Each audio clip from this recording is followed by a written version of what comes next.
आपको पता है ग्रेजुएशन लेवल तक के बच्चे इस टॉपिक में कंफ्यूज रहते हैं और बहुत फ्रस्ट्रेटेड रहते हैं।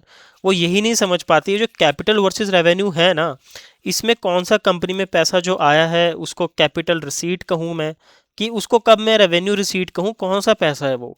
और जो कंपनी ने पैसा एक्सपेंडिचर में खर्चा है ना, जो एक्सपेंडिचर किया है, कब कौन से पैसे को मैं रेवेन्यू एक्सपेंडिचर करूँ और कौन से वाले को मैं कैपिटल एक्सपेंडिचर कहूँ। तो यही जो कोर है ना इसका आइडेंटिफिकेशन का, आज मैं आपको करवाने वाला हूँ, और ये 11th क्लास में ही है। अगर किसी भी लेवल के बच्चे को इसमें अभी भी कमी आ रही है तो आज के बाद आप चिंता मुक्त हो जाओ, कोई कमी नहीं आने वाली। इस वीडियो को एंड तक देख लोगे ना, मैं गारंटी देता हूँ आपको कभी भी ये फाइंड आउट और आइडेंटिफाई करने में प्रॉब्लम नहीं आएगी कि कौन से कंपनी में आए हुए पैसे को आपको कैपिटल रिसीट कहना है और कौन से को रेवेन्यू रिसीट, और कौन सा पैसा जो कंपनी के बाहर गया है एक्सपेंडिचर जिसको हम कहते हैं, कब कैपिटल एक्सपेंडिचर कब रेवेन्यू एक्सपेंडिचर। तो मैं एक चीज़ आपको इसमें शुरू में बता देता हूँ, ये पूरा का पूरा टॉपिक इसके अराउंड ही घूम रहा है कि कंपनी में जो पैसा आया है वो दो तरीके से हम आइडेंटिफाई करते हैं। एक तो कैपिटल रिसीट, एक रेवेन्यू रिसीट। ठीक है, एक चीज़ हो गई। और जो कंपनी के बाहर पैसा गया है, एक होगा एक्सपेंडिचर रेवेन्यू, ठीक है, रेवेन्यू, और एक होगा कैपिटल एक्सपेंडिचर। तो पूरा का पूरा टॉपिक ही इसी पे है। जो फर्स्ट टाइम कर रहे हैं, जिनको बेसिक्स नहीं पता, मैं ऑलरेडी बता चुका हूँ कि हम करने क्या वाले हैं। तो मैं पहला ना आपको एक चीज़ मैं इसमें बता देता हूँ। अ, अब ये देखो, आप कैपिटल रिसीट ना आप पहचानोगे कैसे। ये मत समझना कि ये सब लिख दिया है मैं इसको रीड कर लूँगा और ख़त्म कर दूंगा, ऐसा कुछ नहीं होने वाला है। यहाँ पे मैं इन डेप्थ समझाने वाला हूँ आपको आइडेंटिफिकेशन ही। पहले हम कैपिटल रिसीट पे अपने फोकस करते हैं। एक चीज़ ये जो मैंने यहाँ लिखी है, मैं पहले स्टेप का आपको बताऊंगा। ये जो मैंने लिखा है आइडेंटिफाई करने का पहला स्टेप है ये। कैपिटल स्ट्रक्चर चेंज कर रहा है जो पैसा, कैपिटल स्ट्रक्चर जो चेंज कर रहा है पैसा कंपनी का, वो जो पैसा कंपनी में आया होगा वो कैपिटल रिसीट कहलाएगा। अब मेरा मतलब क्या है यार, कैपिटल स्ट्रक्चर चेंज, कुछ नहीं समझ आएगा ऐसे तो, है ना। बोलने से क्या होता है, मैं करके बताता हूँ आपको। कैपिटल स्ट्रक्चर आइडेंटिफाई कैसे करोगे आप चेंज हो रहा है, ये उम्मीद करता हूँ बस मैं आपने ये इक्वेशन पढ़ ली होगी। Asset is equal to equity plus liability. नहीं भी पढ़ी मैं बताता हूँ अभी, ऐसे नहीं करूँगा, बिल्कुल ही नहीं बताऊँगा। ये आपकी ना कैपिटल ही होती है कंपनी की, मुझे लगता है इतना आपको पता है। ये जो ये साइड दिखाती है ना कंपनी की, ये सारा का सारा होता है। एक तो देखो ये जो इक्विटी वाला पार्ट है, ये तो है ऑनर्स का फंड, ऑनर्स फंड। मतलब ये वो पैसा है, ये वो कैपिटल है जो कंपनी में इन्वेस्टर्स जो हैं कंपनी के, मतलब share holders to be precise, उन्होंने पैसा लगाया हुआ है। ये जो लायबिलिटी है ये इस इक्वेशन में, ये वो बताती है जो कि कंपनी ने पैसा उठाया है, किससे, बैंक वालों से, डिबेंचर होल्डर्स से। ये आउटसाइडर्स का पैसा है, ठीक है, आउटसाइडर्स का पैसा है। अगर मैं शॉर्ट तरीके से आपको बताऊं ये चीज़, तो पूरी की पूरी कैपिटल स्ट्रक्चर की इक्वेशन इसी पे है। और यहीं से आप समझोगे कैपिटल स्ट्रक्चर हो कैसे रहा है चेंज। मेरा कहने का मतलब क्या था भाई, अगर मान लो आप, ऑनर्स ने पैसा लगाया 2 लाख रुपए कंपनी के अंदर, ठीक है, कुछ पहले का लगा होगा, आप कुछ भी मान लो, अभी जो लगाया है 2 लाख रुपए लगाए हैं, इसका मतलब कैपिटल स्ट्रक्चर चेंज हो रहा है। कैपिटल स्ट्रक्चर कैसा, अगर पहले कंपनी के अंदर लगे हुए पैसे थे कितने, मान लो 50,000 थे, ठीक, अब वो हो गए हैं 2 लाख और इन्वेस्ट किए हैं, तो ये टोटल कितना हो गया, 2,50,000। कैपिटल स्ट्रक्चर चेंज हुआ ना। कैसे चेंज हुआ कैपिटल स्ट्रक्चर आपका, ये 50,000 से 2,50,000 चला गया, 2 लाख, और ये जो है आपकी न्यू कैपिटल जो कंपनी में आई है अभी लगी है, ये ओल्ड कैपिटल थी। जब हमने दोनों कैपिटल्स को ज्वाइन किया तो 2,50,000 हो गया। इसका मतलब यही है कि कैपिटल स्ट्रक्चर चेंज हो रहा है। पहले अमाउंट था 50,000, अब हो गया 2,50,000, ठीक। तो इस केस में आपका हो गया कैपिटल स्ट्रक्चर चेंज हो रहा है। तो ये जो कहलाया जाएगा, ये कहलाया जाएगा आपका कैपिटल रिसीट। कंपनी में पैसा आया, ऑनर से आया, ठीक, कैपिटल स्ट्रक्चर चेंज हुआ, कैपिटल रिसीट। अब मैं बता रहा हूँ आपको लायबिलिटी वाला केस, लायबिलिटी वाला केस देखते हैं। ये जो यहाँ पे मैंने एक चीज़ लिखी हुई थी ना, ये लायबिलिटी। अब एक तो आपको चीज़ पता लगी कहाँ से पैसा आया, अब दूसरी चीज़, ये जो पैसा मान लो बैंक वालों से आया है, लोन, नया नया फ्रेश लोन लिया है 50,000 रुपीज़ का कंपनी ने, इसने भी क्या किया, कैपिटल स्ट्रक्चर चेंज कर लिया। अगर पैसा इक्विटी वालों ने लगाया है, शेयर होल्डर्स ने, और आउटसाइडर्स ने लगाया है जो कि लाइबिलिटी वाले हैं, ये आपकी पूरी की पूरी कैपिटल स्ट्रक्चर को चेंज कर रहे हैं, ठीक। इस केस में तो ये कि सारा कैपिटल रिसीट कहलाया जाएगा, ये भी कैपिटल रिसीट। जब दोनों सिनेरियो होंगे ना, एक बाय एक फॉलो, ऐसा नहीं हो, ऐसा मत सोचना कि दोनों एक साथ फॉलो होंगे, कोई भी फॉलो हो। ऑनर ने पैसा लगा दिया कंपनी में, कैपिटल स्ट्रक्चर चेंज हो रहा है, ये इक्विटी वाला पार्ट, ठीक, कैपिटल बढ़ रही है कंपनी में, कैपिटल स्ट्रक्चर चेंज था। आउटसाइडर्स ने पैसा लगाया, ये लाइबिलिटी वाला, ये जो आउटसाइडर्स का है, इसका मतलब भी कैपिटल स्ट्रक्चर चेंज।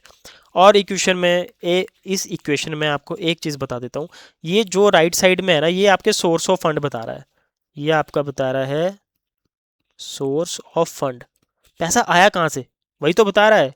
ऑनर्स ने लगाया है, या तो इनसाइड जो हैं आपके शेयर होल्डर्स, है ना, और या तो आउटसाइडर्स ने लगाया है पैसा, ये या तो आउटसाइडर्स ने लगाया है। तो दोनों केस में कैपिटल स्ट्रक्चर चेंज भी हो गया और ये सोर्स ऑफ फंड भी बता रहा है। ये जो पैसा सारा का सारा जहां लगा है वो बैलेंस शीट में एसेट साइड कहलाता है। ये यूटिलाइजेशन ऑफ फंड्स कहते हैं यहाँ पे, ठीक। ये चीज़ है यूटिलाइजेशन ऑफ फंड्स कहलाई जाएगी।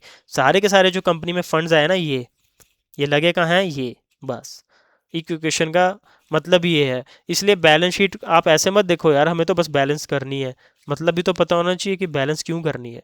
हम ये बता रहे हैं बैलेंस शीट के थ्रू कि जो कंपनी में पैसा आया है वो कंपनी ने लगाया कहाँ है, बस ये मीनिंग है बैलेंस शीट का। नहीं तो बहुत लोगों को ये पता होता है सिर्फ बस बैलेंस करनी होती है, ये नहीं पता होता मतलब क्या है। तो मैंने आपको वो भी बता दिया और कैपिटल स्ट्रक्चर चेंज होने का मतलब भी बता दिया।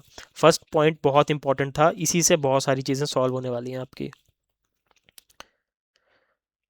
ये बता दिया मैंने, कैपिटल स्ट्रक्चर चेंज हो रहा है, ठीक है।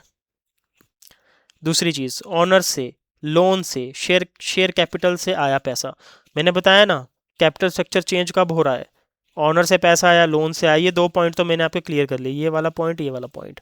शेयर कैपिटल से पैसा है, इसका मतलब ये होता है जब कंपनी शेयर इशू करती है, थोड़ा समझना इसको, न्यू चीज़ हो सकती है बहुतों के लिए।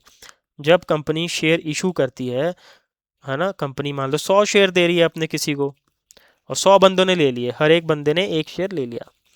अब क्या करते हैं ये लोग, पैसा इन्वेस्ट करेंगे कंपनी में, शेयर्स बाय कर रहे हैं ना, तो पैसा तो इन्वेस्ट करेंगे, कैपिटल ला रहे हैं, तभी तो हम इनको 100 शेयर कंपनी वाले दे रहे हैं, ऐसे कोई फ्री में तो नहीं देंगे ना। तो क्या होता है, जो ये इक्वेशन है ना आपकी, asset is equal to equity plus liability, जब शेयर होल्डर्स को हमने शेयर्स दिए, ठीक है, उनको इक्विटी दी कंपनी की, ये वाला पार्ट जो मैं राउंड कर रहा हूँ स्क्रीन पे, तो वो पैसा लाते हैं कंपनी में। मान लो 2 लाख रुपए लाए कंपनी में, 2 लाख के कंपनी ने शेयर बेचे, हाइपोथेटिकली ले लेते हैं, 2 लाख के कंपनी ने शेयर इशू किए, तो शेयर्स दे दिए, जिसको देने थे दे दिए, कंपनी में 2 लाख रुपए आ गए। मतलब क्या हुआ, 2 लाख रुपए कंपनी में आ गए, इसका मतलब हुआ ये जो है ना कैपिटल इंक्रीज हुई कंपनी में।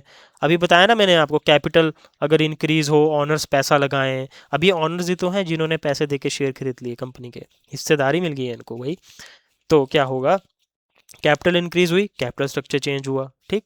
तो ये ही है वो शेयर कैपिटल, ये जो चीज़ है।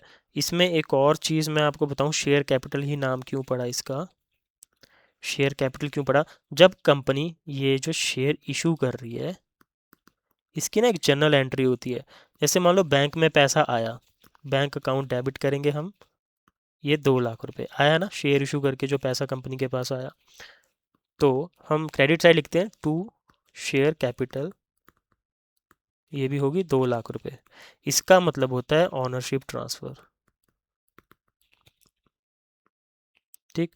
कंपनी के पास जो 100% हिस्सेदारी थी या कुछ भी उस टाइम रही होगी, तो जब इन्होंने कुछ हिस्सेदारी न्यू लोगों को दे दी, जो हमारा मतलब बनना चाहते थे हमारी कंपनी के एक तरह से ऑनर, कुछ परसेंटेज उनको भी मिलेगा, कुछ परसेंटेज जाएगा उनको भी, ठीक है। तो ये ऑनरशिप ट्रांसफ़र कहेंगे इसको हम, क्योंकि कंपनी की शेयर्स की ऑनरशिप उनको हम ट्रांसफ़र कर रहे हैं, इसलिए ये क्रेडिट साइड भी आता है और इसकी एक एंट्री ये होती है, यही है टू शेयर कैपिटल, इसलिए लिखते हैं ऑनरशिप ट्रांसफ़र है इसका मतलब। ऑनरशिप ट्रांसफ़र करी हमने और पैसा उनसे ले लिया, ठीक है, ये पैसा आ गया हमारे पास, ये हमने ऑनरशिप दे दी, कितने भी परसेंटेज की दे सकते हैं, 23%। अब जितने भी रहेंगे वो डिवाइड वगैरह करके आ जाएगा, जितने भी मतलब 1 लाख बंदों को दी, ठीक है, 23% हिस्सेदारी, तो जो जिस अमाउंट में इन्वेस्ट करेगा कंपनी के अंदर उतनी परसेंटेज उसको मिल जाएगी। ये मैं बस ऐसे बता दिया, ज़्यादा डीप में मत घुसना, कंफ्यूज हो जाओगे, out of the topic, out of the syllabus हो रहा है मेरे ख्याल से ये। पर थोड़ा बताना इंपॉर्टेंट था, लाइन लिखी थी वहाँ पे कि शेयर कैपिटल का मतलब क्या है। टू अगर मैं इसको कंसाइज कर दूं और एक बार आपको फिर से बता दूं, इसका मतलब यही है कि कंपनी ने शेयर इशू करे थे, इन्वेस्टर्स ने वो शेयर खरीदे, उसके बदले पैसा लगाया कंपनी के अंदर, शेयर कैपिटल का ये मतलब है। ठीक, तो भाई बहुत ज़्यादा हो गया है। फिक्स्ड एसेट बेचने से आया है, अगर पैसा फिक्स्ड एसेट बेचने से जो पैसा आया है वो भी शेयर कैपिटल कहलाएगा, सॉरी शेयर रिसीट कहलाएगा। अब फिक्स्ड एसेट बेचने से जो पैसा आया है, फिक्स्ड एसेट, ये थर्ड पॉइंट है आपका, ठीक है। तो फिक्स्ड एसेट मान लो मशीन है, कंपनी ने मशीन बेची, मशीन बेच के जो पैसा कंपनी के पास आएगा ना उसको हम क्या कहेंगे, कैपिटल रिसीट। अब मैं क्यों कह रहा हूँ ऐसा, देखो एक चीज़ आप सिनेरियो समझ लेना, कैपिटल स्ट्रक्चर वाला तो मैंने आपको बता दिया, वो मेन पॉइंट अपने दिमाग में घुसा लो, कैपिटल स्ट्रक्चर कंपनी का चेंज हो रहा है कि नहीं, कैपिटल रिसीट तभी पता लगेगा आपको। दूसरा ये है कि फिक्स्ड एसेट अगर बेच रहे हैं, मशीन वगैरह, यार ये बेचना तो हमारा ना कोर काम नहीं था कंपनी का। अगर कोई कंपनी मैन्युफैक्चरिंग कर रही है कार्स के पार्ट्स की, उसका कोर काम तो वो था, अब वो मशीन क्यों बेचेगी, यही तो हमारा लॉन्ग टर्म एसेट है। तो जब ये ऑपरेशन से रिलेटेड नहीं है ना बेचना आपके, तो ये जो पैसा आ रहा है ना एसेट बेच के, वो भी फिक्स्ड एसेट बेच के आ रहा है पैसा, ये कैपिटल रिसीट में जाएगा। जैसे मशीन है, मान लो 1 लाख रुपए की आपने मशीन बेच दी, और मैं एक चीज़ और बताऊंगा अब इसमें आपको, ये बेची 1,20,000 रुपये में, 20,000 का प्रॉफिट इसमें है ना, 20,000 का ये हो गया प्रॉफिट। ये जो 1 लाख रुपए ये बुक वैल्यू थी मशीन की, मतलब क्या हुआ बुक वैल्यू का, पीएनएल में आपने पढ़ा ना डेप्रिसिएशन, मान लो सार ये कभी इसकी ना वैल्यू मशीन की रही होगी 1.5 लाख रुपए, 50,000 का डेप, 50,000 रुपये का डेप लग गया है इस पे, डेप्रिसिएशन।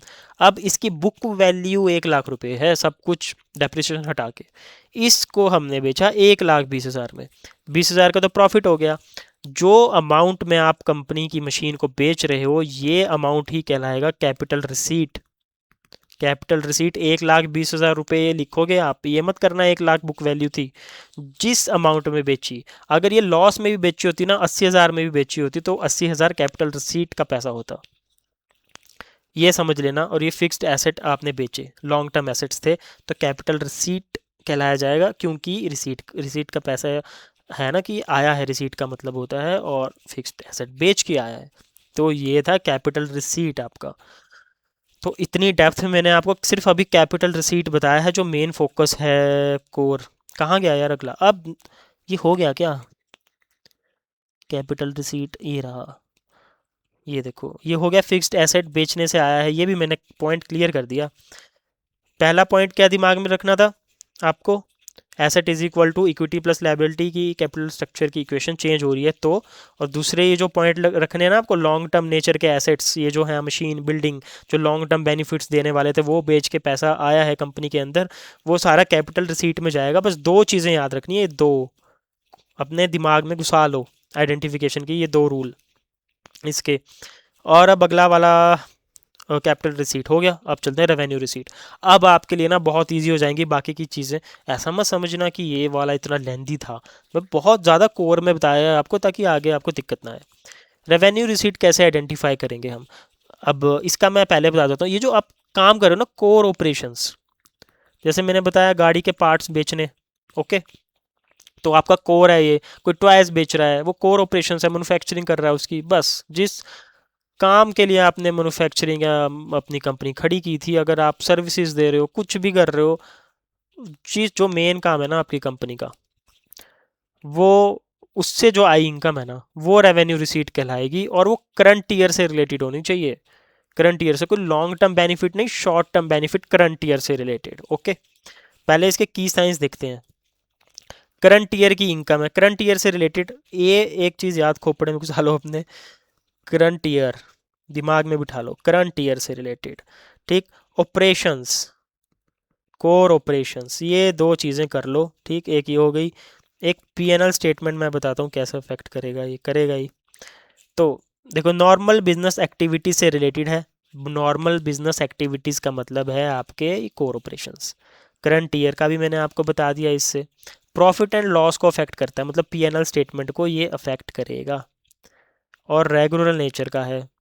अब एग्जांपल्स देखो आप इसके। सेल किया आपने, कोर ऑपरेशन से जो सेल किए, सेल्स वाला ट्रेडिंग अकाउंट में जाता है ना, सारा कुछ है। कोर ऑपरेशन से पैसा आया है आपका, पैसा आया है तो रिसीट तो लिखेंगे ही, पर कोर ऑपरेशन से आया है तो रेवेन्यू रिसीट होगी, ना कि कैपिटल रिसीट। कमीशन रिसीव्ड हो गया आपका, ये भी आपका करंट ईयर की जो कमीशन है वो मिल रही है आपकी। कोई लॉन्ग टर्म नेचर तो इसकी है नहीं। पर आपका एक डाउट आएगा, सर यहाँ पे तो ये कोर ऑपरेशन से आया ही नहीं है पैसा, कमीशन रिसीव्ड तो नहीं है मान लो, है ना, जैसे रेंट रिसीव्ड है, ये आपके कोर ऑपरेशन से आया हुआ पैसा तो नहीं है, तो हम इसको कैपिटल रिसीट क्यों नहीं कह रहे हैं?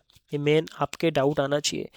ये इसलिए नहीं हो रहा है क्योंकि ये जो चीज़ें हैं ये तीनों की तीनों आपके पीएनएल स्टेटमेंट को अफेक्ट कर रही हैं।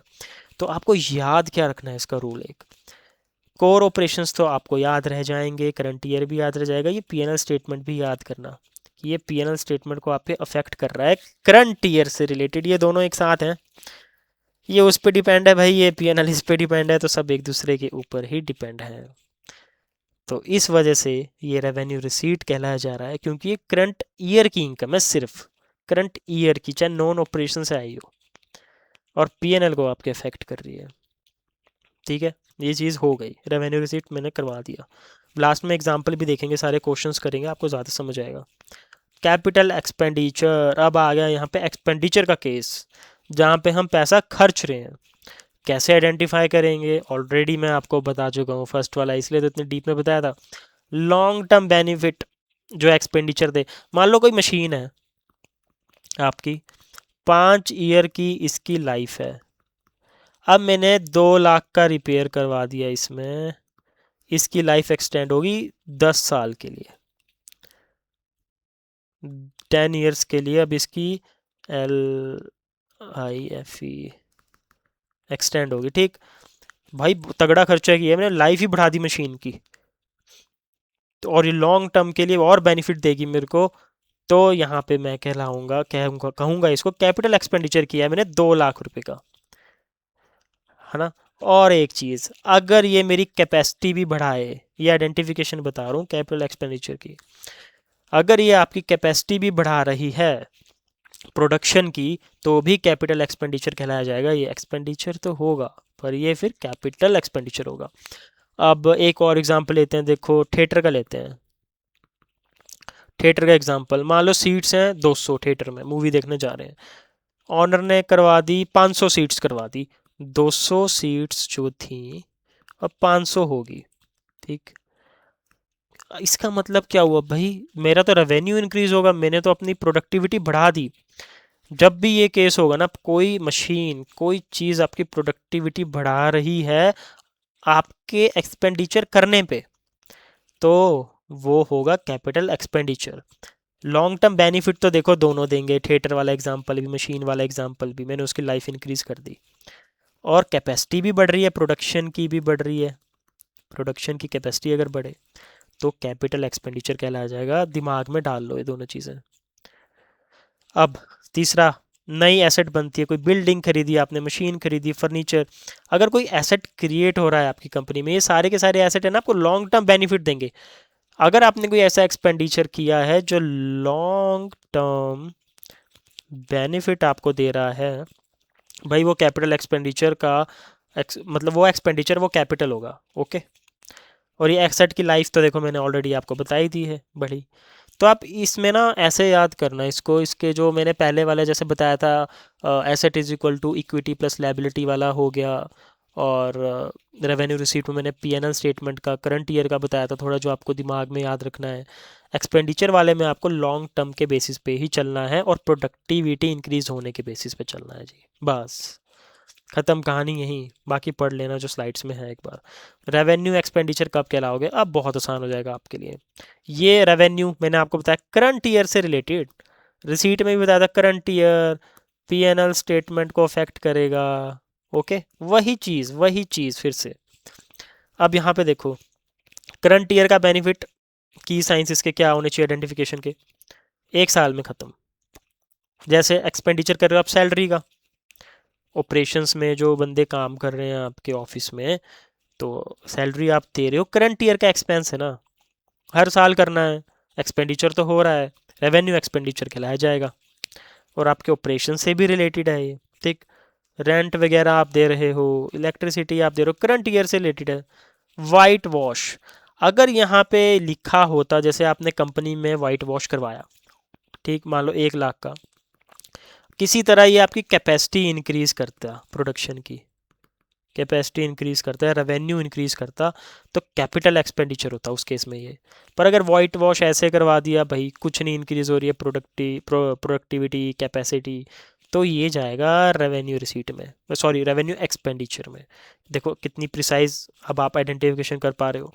नॉर्मल रिपेयर्स जो रहते हैं मशीन के, जिससे कोई प्रोडक्टिविटी इंक्रीज नहीं हो रही, बस नॉर्मली करवा दिए, तो पीएनएल में थोड़ा इफेक्ट डालेंगे, एक्सपेंस में, ये सारे रेवेन्यू एक्सपेंडिचर है। डे टू डे एक्सपेंस हो गए, एसेट को मेंटेन करना, ये जो हो गया नॉर्मल रिपेयर।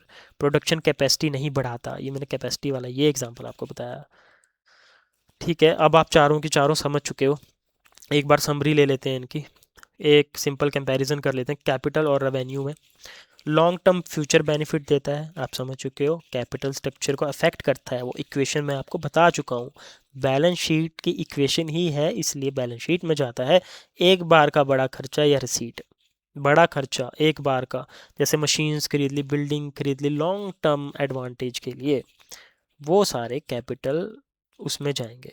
अब रेवेन्यू में करंट ईयर का बेनिफिट देता है, रेगुलर बिजनेस एक्टिविटी से रिलेटेड है, जैसे ऑपरेशंस वगैरह, प्रॉफिट एंड लॉस में जाता है, ये पीएनएल को चेंज करता है ना, अफेक्ट करता है पीएनएल स्टेटमेंट के एक्सपेंसेस या इनकम को, हर साल रिपीट होने वाला खर्चा, ये सारे रेवेन्यू एक्सपेंडिचर या रेवेन्यू रिसीट होंगे।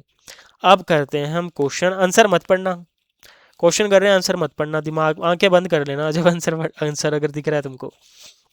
पहला मैं करवा रहा हूँ इसमें, आप बताओ पहले, ऑनर ने 1 लाख रुपए कंपनी में लगाया, थोड़ा सोचो, लगाया 1 लाख रुपए कंपनी में ऑनर ने, मैंने आपको बताई थी ना वो asset is equal to equity plus liability की इक्वेशन, ये वाली,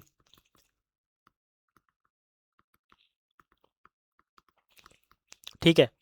अब मैंने ये बता दी, ऑनर ने 1 लाख रुपए लगाया, मतलब कैपिटल इंक्रीज हुई, इक्विटी वाला पार्ट इंक्रीज हुआ 1 लाख, कैपिटल स्ट्रक्चर ही चेंज हो गया भाई, कैपिटल स्ट्रक्चर चेंज हो रहा है, कंपनी में पैसा आ रहा है तो रिसीट, कैपिटल स्ट्रक्चर चेंज हो रहा है तो कैपिटल रिसीट, इसलिए ये हुई कैपिटल रिसीट। आपको पता होना चाहिए उसके पीछे की सारी कहानी, क्यों आंसर है, आंसर पढ़ भी लो पर आपको पता होना चाहिए आइडेंटिफाई करना कैसे है। मशीन खरीदी आपने, लॉन्ग टर्म एसेट खरीदा, पैसा खर्चा आपने, एक्सपेंडिचर हुआ ना आपका, और लॉन्ग टर्म एसेट खरीदता, तो मशीन खरीदी, long term asset, capital expenditure, okay. Goods बेचे, बहुत आसान हो जाएंगे अभी सारे के सारे, मैं ऑलरेडी आपको कॉन्सेप्चुअली सब बता चुका हूँ। गुड्स बेचे, गुड्स तो यार सेल्स इनकम हुई, आपके ऑपरेशन से रिलेटेड है, रेवेन्यू तो आएगा, गुड्स बेचने पे पैसा आते तो क्या रेवेन्यू रिसीट नहीं कहलाया जाएगा ये, तो देखो रेवेन्यू रिसीट ही है, कोर ऑपरेशन से आया हुआ पैसा, रेवेन्यू रिसीट, और करंट ईयर का ही है, एक तरह से हर साल बेच रहे हो माल, ओके, दोनों चीज़ें आपको पता है। सैलरी दी, करंट ईयर से रिलेटेड एक्सपेंस है, ये एक्सपेंडिचर तो होगा, ठीक, और हर साल देना है, करंट ईयर से रिलेटेड है, कोई लॉन्ग टर्म वाली बात है ही नहीं, तो रेवेन्यू एक्सपेंडिचर हो जाएगा रेवेन्यू।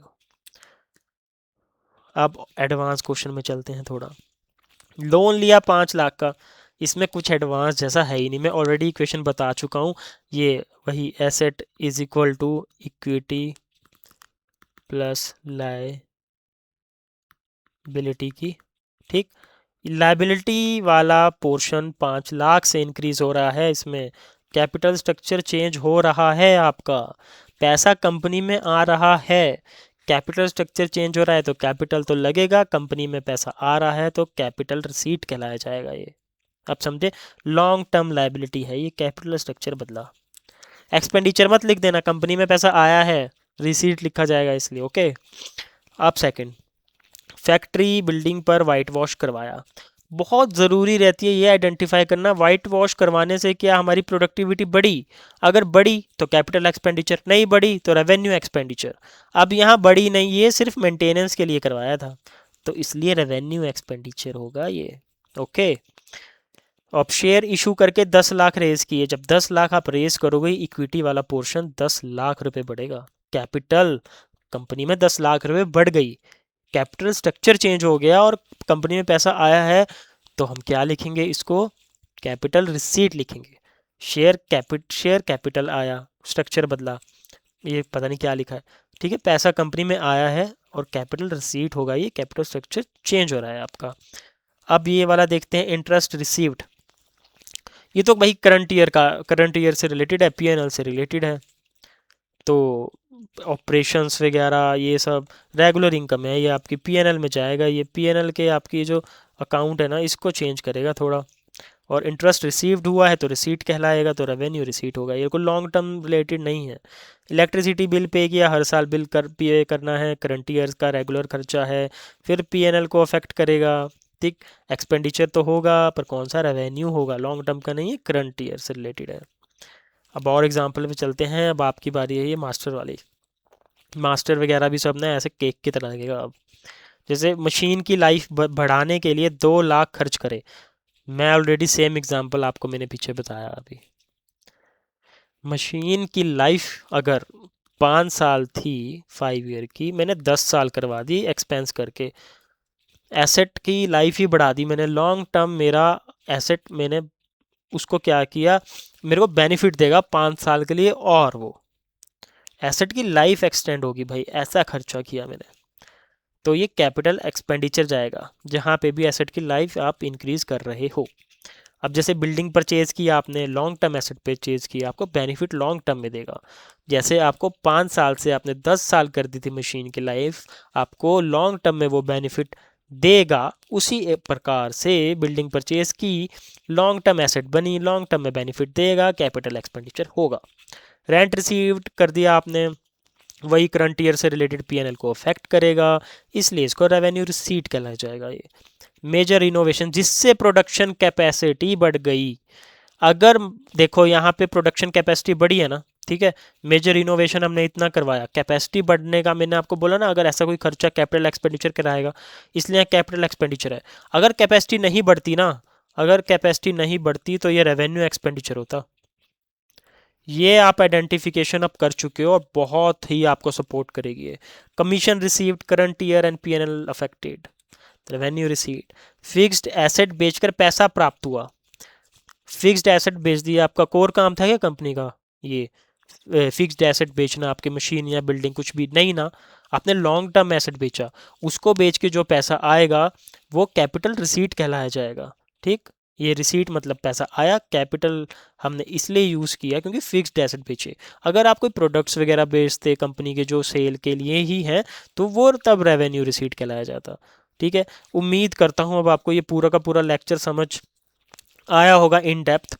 बहुत बच्चों को नहीं आता, ग्रेजुएशन लेवल में भी नहीं आता कि कैसे भाई आइडेंटिफाई करें कैसे। मैं अब देखो मैं टॉप लेवल इसमें कंप्लीट करवा चुका हूँ आपको, अब इन फ्यूचर आपको कोई दिक्कत नहीं होनी चाहिए। अगर कोई डाउट है ना तो कमेंट सेक्शन में पूछो, कोई अगर टॉपिक आप चाहते हो मैं वही लेके आ जाऊँगा अगर आपको किसी में डाउट है। बाकी चैनल को सब्सक्राइब, लाइक या कमेंट वगैरह शेयर तो कर दिया करो। तो ठीक है, मिलते हैं हम अब अपने अगले लेक्चर में। आज के लिए इतना ही, बाय बाय।